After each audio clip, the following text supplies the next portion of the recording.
näiteks neiu ütleb mulle praegu, et teda häirib. See koer võib olla ohtlik, ta võib olla haige ja ta kurat on. Too mulle labidas, ma löön ta maha. Ei saa. Tundub ebanormaalne. Kindlasti jah. Need on Jerry ja Mõmmik, vahvad ja elurõõmsad õuekutsad. Mõni aeg tagasi aga eutaneeriti nad Viljandimaal Viiratsi vallas Väluste külas. Eutaneerijaks oli loomaarst Jaan Lääts. Kutsade eutaneerimist ehk lastekeeli magama panemist ei maksaks aga sõna-sõnalt võtta. Asi oli valutust hukkamisest seekord ikka väga kaugel, sest lõppkokkuvõttes tappis loomaarst nad hoopis labidaga pähe tagudes.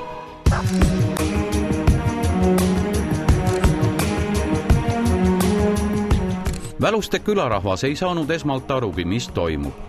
Jaan Lääts vuras oma pruuni Žigulliga maja ette ja kukkus koos abilisega kutsasid süstima. Keegi teda kohale ei kutsunud ja mees ilmus justkui välk taevast. Süstid aga koertele ei mõjunud ja Jaan võttis kasutusele juba tõhusamad meetmed. Tuli see sulane, siit oli ta selle koera võtnud, käppa pidi, tagu jala külla. Oli kinni ja vedas mööda seda maad aknalust ja siis ema jooksis välja karjudes, et ma kutsun teil politsei, kui te kohe ära ei lõpeta.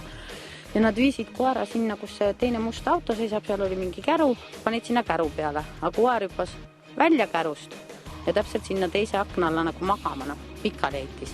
Ja siis nad läksid uuesti selle mõmmi juurde. Ja siis ma vaatasin, hakkasin ema köögiaknast vaatama, et mida see sulane teeb siin, et siuke tokk käes ja koeral jalad taeva poole, et mis siin toimub. Ta lausa poob koera, sest et ta seisis siin oma 10-15 minutit niimoodi selle koeraga. Et see oli laus poomine, et ta poost ühesõnaga ülesse, et kindel olla, et loom surnud on, aga ju ta siis ei surnud veel, kui veel labidaga pidi lööma. Mida Jaan ise ütles vabanduseks, kuidas ta selgitas midagi, mis ta rääkis? Tema see oli nagu niimoodi üle ka öeldud, et aga meil pole aega. Ja siis, kui see lõppfaas oligi lõpus, siis nagu öeldigi, et niimoodi, et osa rohtu on veel alles, et ühe kassi jagu on veel rohtu alles.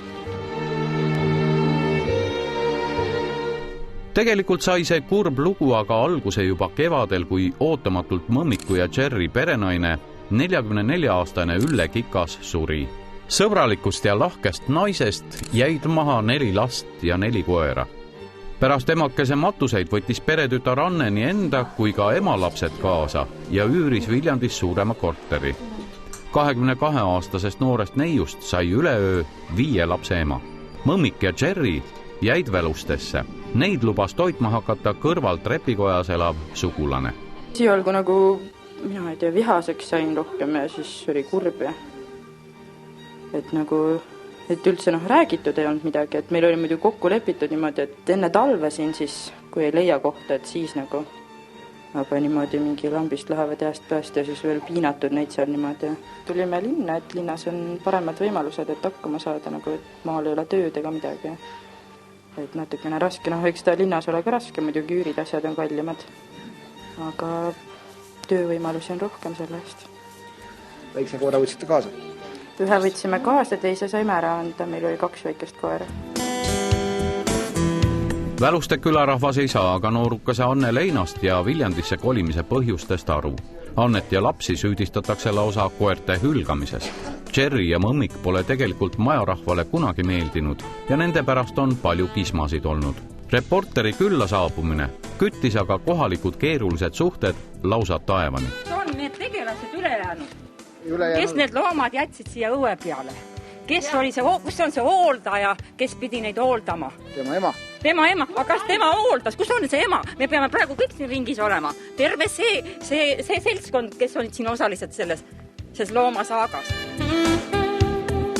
Et see majarahvas hakkas siis nende koera söötma. See koer ikka mängis lõhkus nende potide pannidega selle uudi juures. Oli niimoodi, läks päevi. Kui koer niimoodi karjus appi, siis oli need, kellel hakkas ale, see läks viis koerale süüa. Ja niimoodi kestis siin juba siin suvest saadik. Nurga Karla 45, ta vaikse moega kõva tüümis, kas sõnniku hark või vigati varas, ei muuks lihtsalt aega ei jätkunud tal. Kohalike sõnul on Jaan igati hea südamega ja tore maamees. Pärast Tšernobõli tuumapaugu likvideerimist elavat Vennike külarahva arvates, aga siiski justkui omas maailmas. Kuidas aga Jaan siis ikkagi mürgisüstlaga välustesse sattus? Keegi teda ju ei kutsunud. No kuidas see lugu üldse alguse sai? Ma tean, et päev oli ilus, hommikul ärkasid, mõtlesid, päike paistab. Hommiku väga vara. Siis, kui ma une pealt raadiot kuulasin, välja kuulutati ettevõtlusnädal. Ja mida see siis tähendab? Et ette tuleb võtta niisuguseid asju, mida kogu aeg on edasi lükatud või ei taheta teha. Ühesõnaga ebameeldivaid asju. Ja siis sa võtsid kätte, mõtlesid, et lähen löön need korrad maha. Kas siin keegi kutsus ka? Otseselt ei kutsunud tooga. Aga miks sa arvasid, et nad peab üldse magama panema? Sest majavanem Rosenblatt Tarri seletas mulle juba enne, kui ma seal kunagi käisin. Teda häirivad need koerad. Kui kuradi üks konn ütleb, et teda häirib, et loom augub, siis ei saa minna looma magama.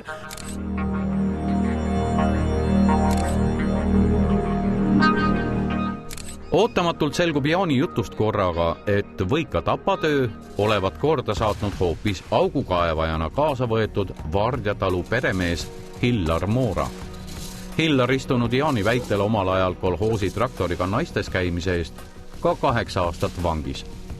Sealt saanudki ta julmad kombed külge. Augukaevamisega peaparandust teenida lootnud Hillari sõnul, aga tõpratohter päästab vaid oma nahka ja vassib nagu jaksab. Mina võtsin koera selja peale ja viisin augu juurde sinna. Aga koer ei surnud ära Jaan Labidaga leidnud. Ei olnud nii. Oli. Aga jätta nüüd. Point oli selles, et sa üritasid teda siis augu ääres. Lõid. Aga mille pärast teda puua vaja oli? Poosid sina ju. Ma ei poonud teda, ma võtsin ta selga. Jaanil oli kaegas ja silmuks ja ma võtsin selga, ma ei jõua viia suurt koera niimoodi muidu. Andis Labidaga seal augu ääres. Mõlemale, jah? Tähendab, nad kumbki surnud ära, ta pani mõlemale Labidaga. Süsti on õige. Säh sulle siis litsentsiga loomaarsti. Miks aga asi siis nii nihu läks, et lausa lingu ja Labidaga pidi koerte kallale minema? Tegelikult ma ei löönud koerale. See ei olnud vaja, ei olnud. Aga härra praegu ütleb, et panid Labidaga. Nägi. Sa lõid koera Labidaga veel. Ta ei olnud surd, jah? Süstis ühte koera 2 korda, teist 2 korda. Ja ikka koerad elast augu ääres lõi Labidaga veel pähe. Koerad on suured. Selle võrra läheb mürki rohkem vaja. Aga see õige mürk oli mul otsakord. See ei olnud õige mürk. Oli küll tegelikult. Tema ei tea selle lugu. Tema ei ole rohtudega tegemist teinud. Doktor Jaan Läätsa huvitavaid ja eesrindlikke hukkamismeetodeid on uurinud ka Viljandimaa veterinaarkeskuse inimesed. Viljandi veterinaarkeskus võttis asjaosalistelt seletused, ütlused Jaan Läätsa suhtes, teostati tema kohustatud tegevuste kontroll, avastatud puuduste kohta, tehti ettekirjutused ja määrati kindlaks nende täitmise tähtajad. Algatati väärteomenetlus ja karistati teda väärteomenetluse korras rahatrahviga. Nagu isegi kuulsite, jäeti Jaan Läätsale tõpratohtri litsents alles. Puuduste likvideerimise jutt oli aga lausa veider. Selle järgi peaks siis Jaan Lääts Mõmmiku ja Jerry uuesti ellu äratama ning seejärel nad juba korralikult eutaneerima. Umbes nii võis ju veterinaarkeskuse spetsialisti jutust aru saada küll. Ma sain 1000 krooni trahvi, täpselt nädala tagasi maksin selle ära, et ehk sellest piisab.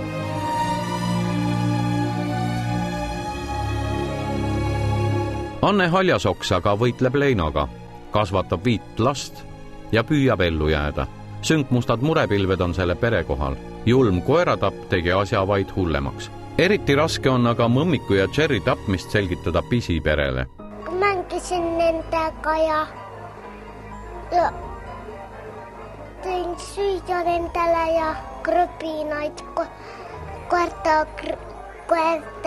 krõbinaid. Tihti arvutist oma kutsade pilte vaatavad lapsed ei saa õnneks veel paljustki aru. Üht-teist nad paraku siiski juba mõikavad. Nemad tapsidki Mõmmi ja Jerry ära. Aga miks nad tapsid, tead sa ka? Jah, lihtsalt, et nad ei tohi magada omal koha peal. Pole kahtlustki, et proua Ülle koerte lõpp oli vääritu ja väga julm.